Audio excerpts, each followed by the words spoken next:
покажи.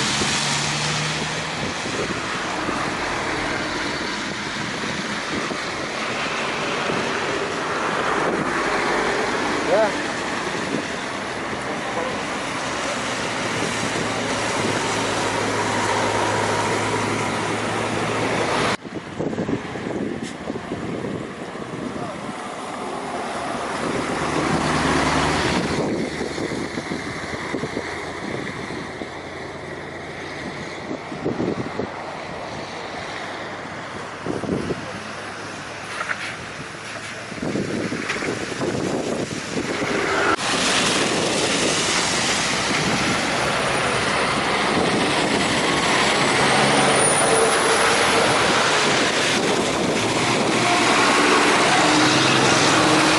ДТП, которое произошло в условиях полного игнорирования правил перевозки детей и совершения обгона, унесло жизнь 11-летней девочки.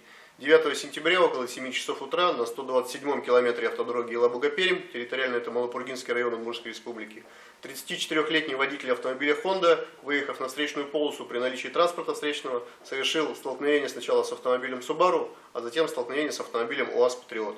На месте происшествия скончалась пассажир автомобиля Honda, 11-летняя девочка, которая не была пристегнута штатным ремнем безопасности и при столкновении вылетела из салона. Также травму получил еще один ребенок, находящийся в автомобиле Honda, но жизнь ему сохранил использование бустера и штатного ремня безопасности, девочке 8 лет.